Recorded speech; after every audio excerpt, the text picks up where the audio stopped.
ఒక అందమైన అడవిలో అన్ని జంతువులు కలిసిమెలిసి జీవించేవి. పక్షులు మధురంగా కూయడం, జంతువులు ఆడుకోవడం చేసేవి. కానీ ఓ చిన్న సమస్య వలన అందరి ప్రశాంతతకు అంతరాయం కలిగింది. ఆ సమస్య తేళ్ల గుంపు వలన కలిగింది. ఈ తేళ్లు రాత్రివేళలో బయటకు వచ్చి నిద్రలో ఉన్న జంతువులను కుట్టేవి. చిన్న జంతువులు భయంతో వణికిపోయేవి. కొందరికి విషం వ్యాపించి మరికొన్ని రోజులు నొప్పితో బాధపడేవి.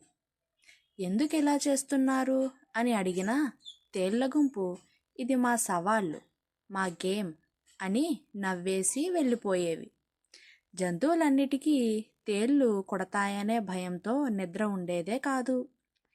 ఈ తేళ్లను ఎవరైనా ఆపగలరా అని జంతువులంతా కలిసి అడవి రాజైన సింహం దగ్గరకు వెళ్ళాలని అనుకున్నాయి. కానీ సింహం ఎప్పుడూ తన గృహలో నిద్రపోతూ ఉంటుంది. అది ఎవ్వరినీ కూడా అంత తేలిగ్గా కలవదు. ఎవ్వరూ దాని గృహకు దగ్గరికి వెళ్ళరు. ఇది మన సమస్య, మనమే ఎదుర్కోవాలి అని అనుకుంటున్నాయి. అయితే తేళ్ల గుంపుకు ఓ కొత్త ఆలోచన వచ్చింది. ఒకరోజు తేళ్ల గుంపు తమ సామర్థ్యం పరీక్షించుకోవాలని భావించింది. మనకు అన్ని జంతువులు భయపడతాయి, కానీ నిజంగా మనం ఎంత పవర్ఫుల్ అన్నది నిరూపించుకోవాలంటే అడవికి రాజైన సింహాన్ని భయపెట్టాలి అనుకున్నాయి. తేళ్లు ఒక్కసారిగా మురిసిపోయాయి. ఇది గొప్ప సవాల్. ఇప్పటి వరకు నిద్రలో ఉన్న జంతువులను మాత్రమే కుట్టాం. ఇప్పుడు సింహాన్నే కుట్టి మేల్కొల్పుదాం అని అనుకున్నాయి. ఇది ఒక ప్రమాదకరమైన ఆలోచన. కానీ తేళ్లు వెనక్కు తగ్గలేదు. చీకటి పెరిగిపోయింది. తేళ్ల గుంపు నెమ్మదిగా సింహం గృహ దగ్గరకు వెళ్ళాయి. అది గాఢంగా నిద్రలో ఉంది. తేళ్ల గుంపు అన్నీ ఒక్కసారిగా పడుకున్న సింహాన్ని కొరికాయి. సింహం లేచి ఒక్కసారిగా పిడుగు పడినట్టుగా భీకరమైన గర్జన చేసింది. గుహ మొత్తం కదిలిపోయింది. చెట్ల కొమ్మలు ఊగిపోయాయి.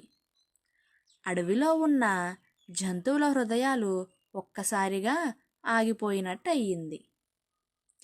సింహం తన పెద్ద పంజాతో నేల మీద కొట్టింది. తేళ్లు గుంపు గాలిలోకి లేచి కింద నేల మీద పడి భయంతో వెంటనే గృహ నుండి బయటకు వెళ్ళిపోయాయి. అప్పుడు సింహం గృహ నుండి బయటకు వదిలి, నన్ను నిద్రలేపేంత ధైర్యం ఎవరిది అని అడిగింది.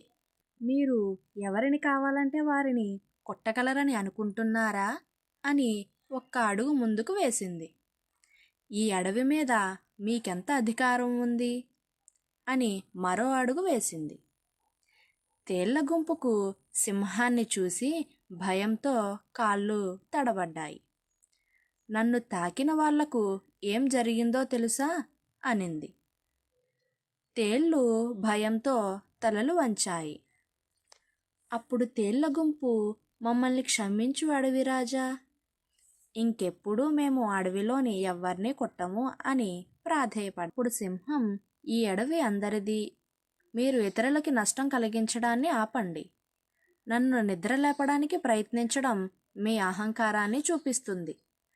కానీ రాజు ఎప్పుడైనా నిద్రలేస్తే నాశనం తప్పదు. మీకు ఒక్క అవకాశాన్ని ఇస్తాను, మారాలి. అడవిలో ఏ జంతువుని కొట్టకుండా స్నేహముగా ఉండమని సింహం తేళ్ల గుంపును విడిచిపెట్టి తిరిగి గృహలోకి వెళ్ళిపోయింది. ఆ రోజు నుంచి తేళ్ల గుంపు ఎవరినీ కొట్టలేదు. అవి అందరితో స్నేహంగా జీవించాయి. ఈ కథ నీతి ఏమిటంటే, అహంకారం ఎంత పెరిగినా నిజమైన శక్తి ముందు అది విలవిలలాడక తప్పదు. గర్వం లేకుండా స్నేహంతో ఉండే జీవితం నిజమైన విజయం. ఈ స్టోరీ మీకు నచ్చినట్లయితే లైక్ చేయండి. మీరు ఇంకా మా ఛానల్ను సబ్స్క్రైబ్ చేయలేదా? వెంటనే సబ్స్క్రైబ్ చేసి ప్రతి కొత్త స్టోరీ మిస్ కాకుండా బెల్ ఐకాన్ని నొక్కండి. Thanks for watching.